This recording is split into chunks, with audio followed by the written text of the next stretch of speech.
Hello everyone. हमने बात की थी कि डायबिटीज़ और हाइपरटेंशन के सबसे इम्पॉर्टेंट रीजंस आज के टाइम में क्या क्या हो गए हैं। अब हम बात करेंगे कि किस तरीके से हम उन्हें अवॉइड कर सकते हैं। तो सबसे पहली चीज़ कि जो भी हम खा रहे हैं, जिस रेशियो में हम खा रहे हैं, क्या उसी रेशियो में हम वर्कआउट कर रहे हैं। वर्कआउट का मतलब यही नहीं होता कि आप जिम जा रहे हैं। वर्कआउट का मतलब होता है कि आप कितना चल फिर रहे हैं खाना खाने के बाद। ये बहुत ही ज़्यादा इम्पॉर्टेंट चीज़ है।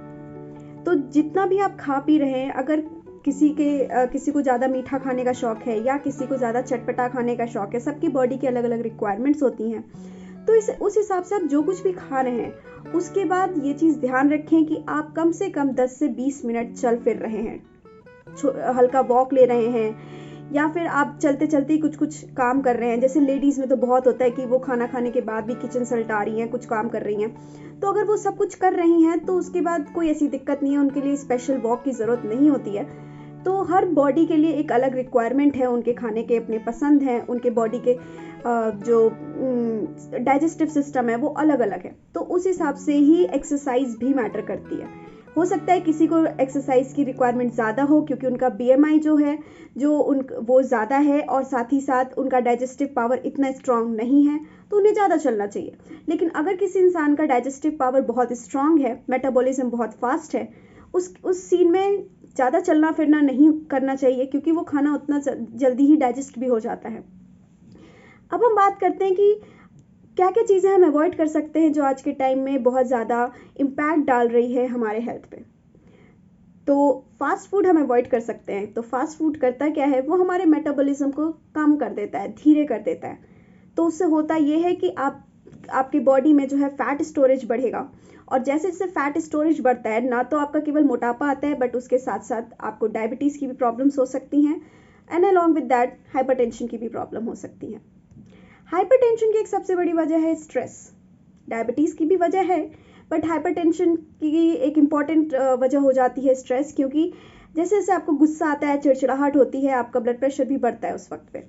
तो ये एक बहुत इंपॉर्टेंट रीज़न हो जाता है। जब जैसे जैसे आपकी एज बढ़ती है, तो स्ट्रेस हमें हमेशा कम करना चाहिए। अब स्ट्रेस कम करने के लिए क्या कर सकते हैं हम? वॉक ले सकते हैं, हम योगा कर सकते हैं, ब्रीदिंग एक्सरसाइजेस कर सकते हैं, जो कि आपको बहुत सारी जगह पे ऑप्शंस अलग अलग मिलेंगे, और हम भी उन सब पर बात करेंगे आगे। साथ ही साथ हमें जो सबसे इम्पॉर्टेंट है किसी भी तरीके की बीमारियों से दूर रहने के लिए, तो वो है स्लीप हाइजीन। स्लीप हाइजीन का मतलब है कि आपका एक प्रॉपर रूटीन होना चाहिए सोने का, उठने का। ऐसे बहुत लोगों की रिक्वेस्ट आई थी कि एंग्जाइटी के बारे में बताएं, हम कैसे एंग्जाइटी को कम करें। तो उसके लिए सबसे ज़्यादा इम्पॉर्टेंट है कि आप एक स्लीप हाइजीन फॉलो करें। एक आपका प्रॉपर स्लीप स्केड्यूल होना चाहिए कि आप अगर रात में 10 बजे सो रहे हैं और सुबह 4 या 5 बजे उठ रहे हैं, या आप अगर 11-12 बजे सो रहे हैं और 7-8 बजे उठ रहे हैं, तो ये हर दिन का रूटीन होना चाहिए। ये नहीं कि आप एक दिन किसी और टाइम पे सो रहे हैं, अगले दिन आप किसी और टाइम पर उठ रहे हैं और आपका कोई फिक्स रूटीन नहीं है। तो ऐसा नहीं होना चाहिए। स्लीप हाइजीन बहुत इंपॉर्टेंट है, ताकि आपका ब्रेन और आपका हार्ट सिंक्रोनाइज तरीके से काम करे।